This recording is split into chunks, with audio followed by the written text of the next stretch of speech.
Bonjour à tous, aujourd'hui je vous propose une petite récurrence, c'est classique, et on va travailler un petit peu les différentes façons de rédiger ces récurrences. Alors ici, on a une suite définie donc par une relation 1,14 un moins 7 égale à un plus 1 pour tout n, et ça, c'est ce qu'on appelle une suite arithmético-géométrique, voilà, et son premier terme, c'est u0 égale 120. Voilà, on va montrer que, eh bien, pour tout n, donc voilà ce qu'on va montrer, donc on rédige ça de suite. On va montrer par récurrence.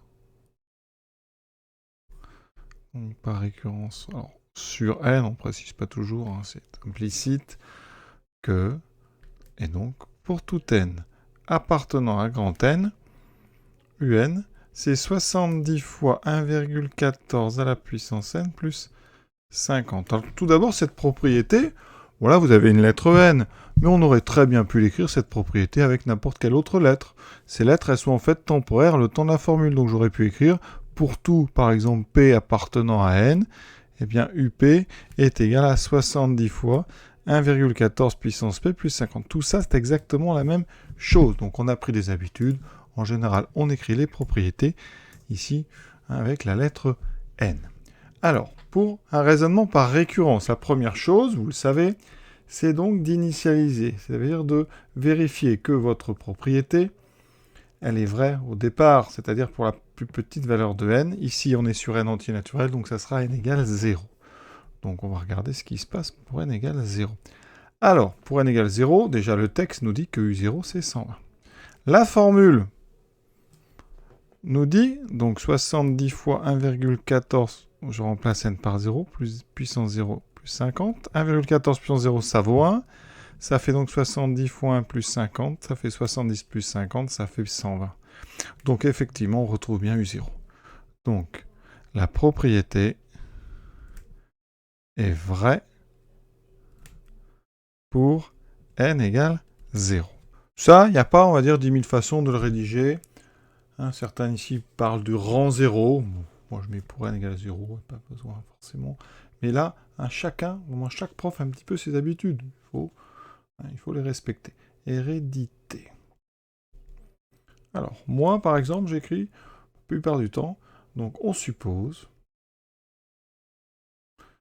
que pour un n, donc entier naturel, voilà, et je rajoute même certains, ce qui mathématiquement n'a pas de sens, mais qui insiste un petit peu sur le caractère, on va dire, ici, vraiment ce n, on le prend quelconque, donc ça insiste sur le caractère quelconque.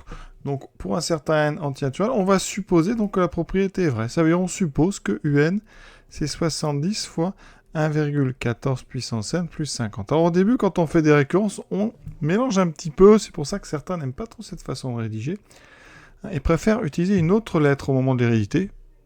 Vous pouvez, c'est-à-dire qu'ici on va prendre, eh bien on prend par exemple soit p appartenant à n, ici, j'aurais pu mettre soit n appartenant à n. Voilà, supposons que up est égal à 70 fois 1,14 puissance p, plus 50. Ça veut dire que les manipulations vont être les mêmes, sauf qu'on aura une lettre p différente de la lettre n utilisée dans la propriété. Au début, ça permet parfois d'éviter les mélanges. De toute façon, il faut bien comprendre que ça revient au même. Donc, on va prendre l'habitude de faire directement avec la même lettre ici qu'on a dans la propriété. Il faut s'habituer. Donc ici, quel est notre but? Donc c'est montrer qu'au rang suivant, montrer que un ici égal à ceci va impliquer la même formule pour un plus 1. C'est-à-dire qu'il faut montrer que un plus 1 dans ce cas-là respecte aussi la formule. Donc 70 fois 1,14 puissance n plus 1 plus 50. Pour ceux qui ont parlé de la lettre P, à la place de n, vous aurez donc UP plus 1 égale 70 fois 1,14 puissance P plus 1 plus 50. Alors, le plus important, c'est quand même de savoir comment on attaque ces récurrences. Cette récurrence, ici, c'est ce qu'on appelle une récurrence avec terme général. Je suis en train de montrer la formule de un en fonction de n. Et ces récurrences-là, elles s'attaquent. Quand on dit elles s'attaquent, c'est qu'elles se démarrent toujours par la relation qui est donnée dans le texte. Autrement dit, la relation de récurrence qui définit un. Et ça, c'est une attaque qui va vous permettre d'aller au bout Donc ici, pour notre n antinaturel, un plus 1 vaut donc 1,14 un moins 7. À ce moment-là, et ça sera notre technique, on va prendre notre hypothèse de récurrence. Donc hypothèse de récurrence, donc HR ici, et on va l'utiliser à ce moment-là. C'est-à-dire qu'ici, on va utiliser l'hypothèse de récurrence. On va remplacer un par ce qu'on a supposé vrai, c'est-à-dire ici 70 fois 1,14 puissance n plus 50. Là, ça devient de la technique. On développe. Alors, souvent, on l'a déjà fait, 1,14 fois 70 fois 1,14 puissance n plus 1,14 fois 50 moins 7.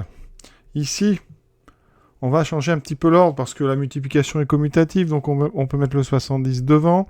1,14 fois 1,14 puissance n, eh bien ça fait 1,14 puissance n plus 1. Donc là, on l'a, notre 1,14 puissance n plus 1. Regardez le but, on n'en est pas loin, on a déjà tout le premier terme. Mais il me manque en fait le plus 50. Donc on va calculer ça. Et 1,14 fois 50, alors on a déjà 50 fois et on doit avoir, ici on va faire 5 fois 1,4, ce qui fait 7. Donc 1,14 fois 50, ça fait 57.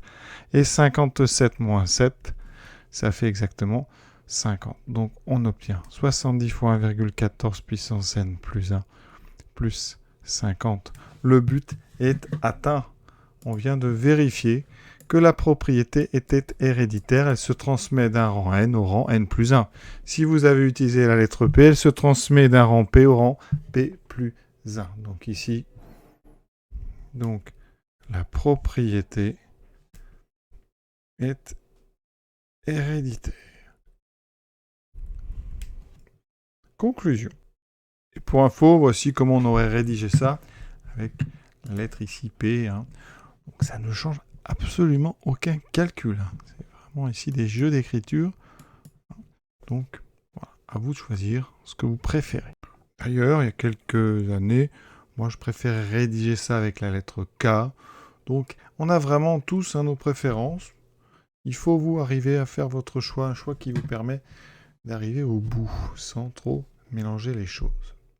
Pour la conclusion, toujours, on commence par dire que la propriété, alors il n'y a pas d'équivoque, on a donné au début, on va montrer par récurrence que, donc on sait de quelle propriété on parle. La propriété, donc, est vraie pour n égale 0.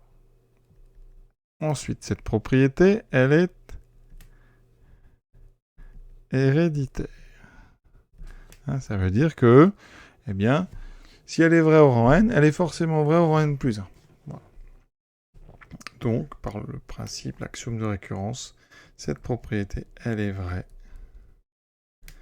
quel que soit n appartenant à grand N. Et on peut recopier, si on veut, la propriété et l'encadrer. Donc, pour tout n appartenant à n, on peut donc dire que un, c'est 70 fois 1,14 puissance n plus 50. Voilà, je vous souhaite une bonne fin de journée à tous, à bientôt.